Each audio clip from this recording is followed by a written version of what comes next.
Assalamualaikum warahmatullahi wabarakatuh. Waalaikumsalam warahmatullahi wabarakatuh. Apa kabar anak-anak semuanya? Alhamdulillah, luar biasa. Allahu Akbar. Sangat semangat sekali sepertinya setelah istirahat selesai ya. Jajan apa tadi di kantin? Gorengan, Pak. Gorengan. Ada yang ngambil gorengan 3 bayar 2? Ajib, Pak. Ajib. Ajib ini sama orang di kantin kamu Jib ya. Oke, baik sebelum memulai pembelajaran silahkan ketua kelas dipimpin berdoa terlebih dahulu. Mari kawan-kawan, sebelum memulai pelajaran pada hari ini, mari kita berdoa terlebih dahulu. Berdoa mulai. Berdoa selesai. Ada yang tahu kita hari ini mau belajar apa? Siapa yang mau belajar? Perasaan. Oke, baik sebelum masuk ke materi, ada yang nggak berangkat? Berangkat semua, Pak. Rajin-rajin semua ya hari ini. Rajin, Pak. Wawan siapa Wawan? Wawan kelas sebelah, kamu aja kesini.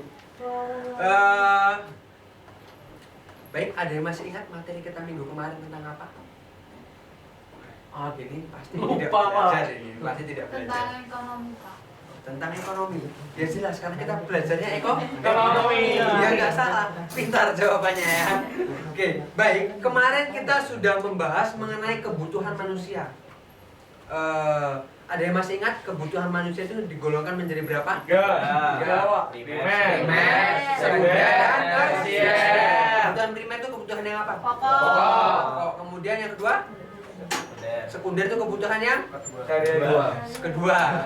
Benar, nggak salah. Oke, kebutuhan yang ketiga kebutuhan tersier. Contoh kebutuhan tersier siapa? Siapa apa? Barang-barang mewah. Gaya hidup yang Mewah. Di sini ada yang sudah pernah mendapatkan kebutuhan tersiernya? Belum. Alhamdulillah. Alhamdulillah. Belum ada? Belum. Oke, baiklah. Jadi kalian perlu untuk bukan nggak perlu. Jadi perlu untuk mengusahakan hal itu. Jadi kali ini di pertemuan kali ini kita akan membahas mengenai kelangkaan apa saja yang sehingganya menimbulkan kebutuhan-kebutuhan itu tidak dapat dipenuhi. Jadi ada beberapa faktor yang menyebabkan susah atau mungkin kebutuhan itu tidak dapat dipenuhi. Jadi kita akan membahas mengenai kelangkaan sumber daya.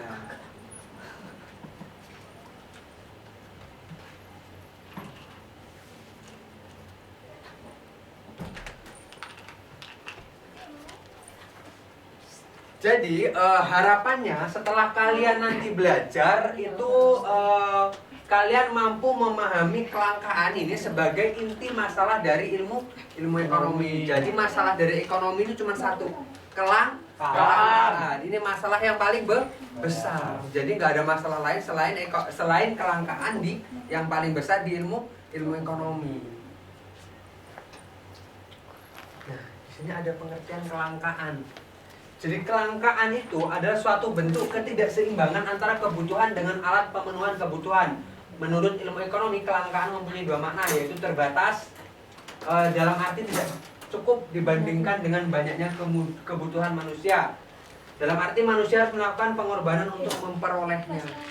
Jadi manusia itu wajib untuk berkorban untuk memenuhi kebutuhannya. Di sini ada yang pernah berkorban? Berkorban perasaan. Ada yang pernah effort tapi tidak dihargai? Aku.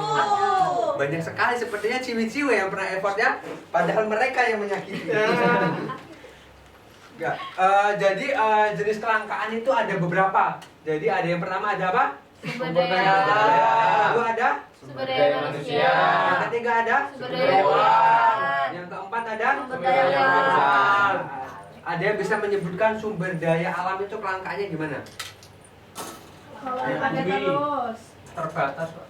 Ya, contohnya kelangkaan Air. Udara. Kemudian yang kedua kelangkaan udara gimana? Udaranya nggak ada, kehilang udaranya. Kemudian kelangkaan minyak. Kemudian untuk apa lagi yang ketiga? Bara. Kelangkaan batu Bara. Jadi kelangkaan sumber daya alam ini kelangkaan yang paling sulit untuk diatasi. karena untuk mengatasinya memerlukan waktu yang sangat lama. Makanya itu sangat sulit. Kemudian yang kedua ada kelangkaan sumber daya manusia. Indonesia ini tidak kekurangan jumlah manusia ya. Karena kita lihat kita peringkat ketiga untuk jumlah penduduk terbanyak di dunia. Tapi untuk kualitas SDM-nya kita masih di bawah KKM. Jadi kualitas SDM kita ini masih remedi ya istilahnya ya. Itulah gunanya kalian dipersiapkan belajar untuk menunjang kualitas SDM kita. Kemudian yang ketiga ada sumber daya uang. Nah, sumber daya uang ini maksudnya gimana? Nilai tukar rupiah terhadap dolar. Jadi nilai tukar rupiah terhadap dolar itu masih rendah. Itu menyebabkan sumber daya uang yang kurang yang potensial. Kemudian ada sumber daya kewirausahaan. Nah, ini sumber daya kewirausahaan. Di sini ada cita-citanya jadi pengusaha? Ada. Nah, cita-citanya jadi pengusaha ini akan menjadi salah satu sumber daya kewirausahaan. Jadi dengan cara berwirausaha, kalian dapat meningkatkan sumber daya pendapatan yang ada di daerah kalian tersebut. Yang gunanya untuk meningkatkan GDP ya. Ini ada penyebab kelangkaan. Yang pertama itu adalah tenaga ahli yang sangat dibutuhkan dalam berbagai bidang, jumlahnya sedikit.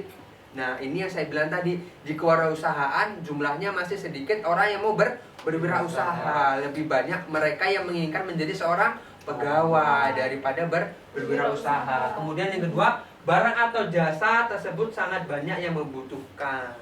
Jadi yang butuh banyak, barangnya cuma sedikit. Kemudian ada letak geografis atau tempat. Mungkin di tempat kita tidak sulit ya untuk mendapatkan barang-barang yang istilahnya seperti minyak, kemudian bahan pokok itu tidak sulit. Tapi mungkin saudara-saudara kita yang ada di Papua itu kesulitan karena kondisi geografis. Kemudian yang keempat ada pertumbuhan penduduk yang tidak seimbang dengan pertumbuhan produksi. Kalau ini biasa terjadi di kota-kota besar, semuanya di Jakarta, manusianya banyak, pekerjaannya sedikit. Kemudian ketersediaan sumber daya alam yang terbatas. Nah, seperti yang sudah dikatakan tadi, bahwasanya itu sumber daya alam itu dapat diperbaharui, tapi waktunya sangat lama, sampai ratusan bahkan ribuan tahun. Makanya itu ketersediaan sumber daya alam yang terbatas. Ada nggak cara untuk mengatasinya? Nah, ada caranya. Yang pertama, menyusun skala prioritas, yaitu membuat daftar kebutuhan mana yang perlu didahulukan pengadaannya karena lebih mendesak. Yaitu tadi kebutuhan yang mendesak, kebutuhan apa? Primer. Baru dibelokin dikit aja udah langsung ini loh. Belok. Nah, yang kedua itu ada menggunakan alat pengganti pemenuhan kebutuhan. Misalnya kelangkaan minyak tanah diganti dengan arang atau kayu bakar. Seperti itu. Jadi seumpamanya nanti minyak tanah itu lagi langka ataupun gas itu lagi langka, kalian bisa menggunakan kayu bakar. Kayak seumpamanya nanti kelangkaan padi nih, kelangkaan sumber daya pokok pangan kita. Berasnya jarang, mahal. Kalian bisa menggunakan apa pengganti padi? Jagung, kemudian singkong, seperti itu. Nih, kemudian ada melakukan penghematan dalam menggunakan sumber daya alam yang termasuk langka dan terbatas. Kayak contohnya di sini ada yang menggunakan sepeda di rumah? Ada. Sepeda itu caranya menghemat sumber daya alam. Contohnya di sini kan banyak menggunakan motor, tapi ada juga yang memilih menggunakan sepeda. Mereka merupakan salah satu orang yang sayang terhadap alamnya karena mereka tidak menggunakan berlebihan minyak seperti itu. Jadi kalau bisa bersepeda, kenapa harus naik motor? Ada yang mau coba naik motor dari Lampung ke Palembang? Ya, silahkan dicoba sendiri kalau mau. Saya tidak mau. Bagaimana tugas yang Bapak berikan minggu lalu? Ada yang masih ingat? Kemarin kan Bapak bagi kelompok ya? PR ya, Pak? Ya, PR kemudian tugas yang ada di minggu lalu. Wah, ketinggalan lagi, Pak. Aduh, ini. Ketinggalan, Pak. Waduh, nggak apa-apa. Ada yang sudah? Boleh silakan maju yang sudah kemarin? Sudah, Pak. Silakan maju yang sudah. Anjing nggak mau nyontekin, Pak.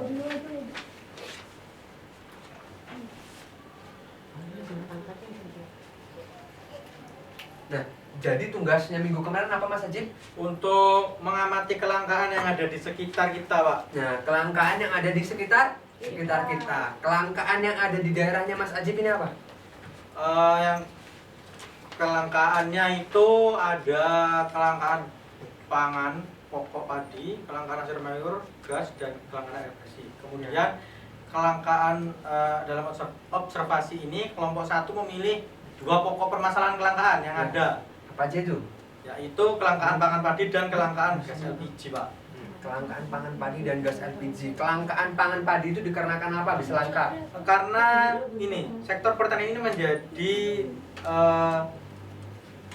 permasalahan kelangkaan karena curah hujan yang tinggi di musim panen sehingga terjadilah gagal panen. Nah, lagi-lagi masalahnya gara-gara hujan Hujan. dan Gagal gagal panen yang menyebabkan hujan itu menyebabkan apa? Banjir. Banjir. Yang kemudian banjir menyebabkan gagal panen. Banjir disebabkan oleh siapa? Manusia. Manusia sendiri. Air. Jadi kadang kita sendiri yang jahat, kita sendiri yang dapat Imbasnya. dampaknya seperti itu. Kemudian yang kedua ada kelangkaan apa? Kelangkaan gas LPG, Pak. Karena kelangkaan gas LPG ini sudah terjadi 1 bulan yang lalu. Hal ini disebabkan tidak tepat sasarannya penyuplaian gas LPG. Gitu, Pak. Oh, ya di sini ada yang bapaknya PNS. Ya. Bapaknya Mas. Ada yang bapaknya PNS. Ya. Yang bapaknya PNS berarti di rumah sudah tidak boleh menggunakan gas LPG yang warna hijau. Hijau. Kalian harus menggunakan yang warna biru. Dan Seperti itu. Kayu bakar, Pak. Berat, Pakai Pak. kayu bakar. Bagus itu sudah menghemat. Tapi sepertinya sekarang orang kalau tidak menggunakan gas itu agak sedikit berbohong ya teman-teman. Ya, Pak. Iya kan? Oke, baik silakan. Terima kasih Mas Hajib atas ininya hasil observasinya. Kemudian tanggapannya mengenai hal tersebut bagaimana?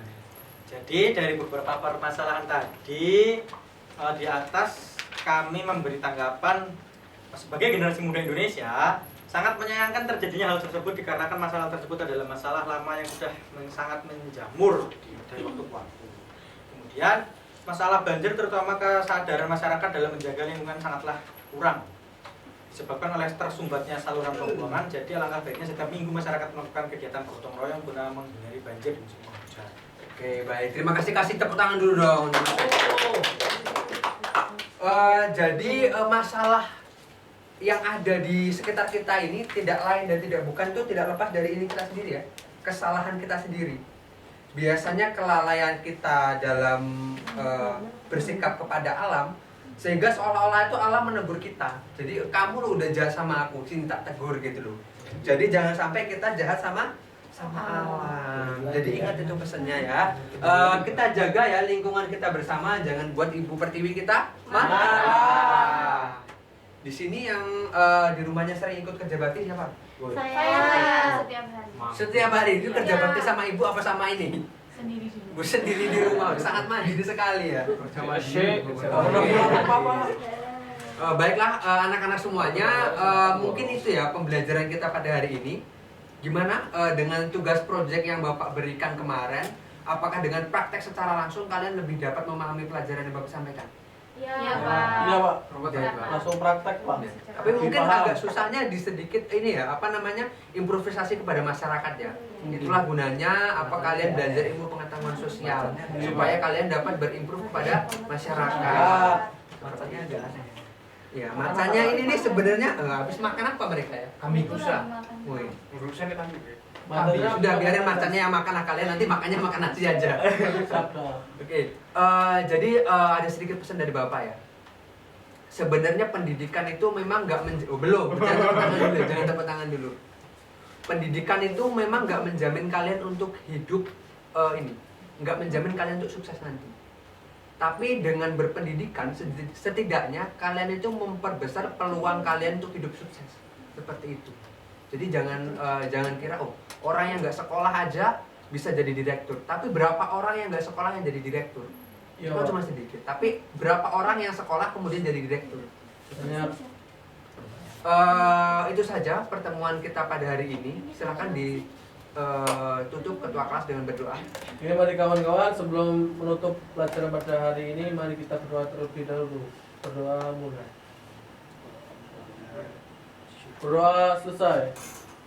Baik, silakan untuk pulang nanti hati-hati di jalan. Bapak akhiri, wassalamualaikum warahmatullahi wabarakatuh. Waalaikumsalam warahmatullahi wabarakatuh.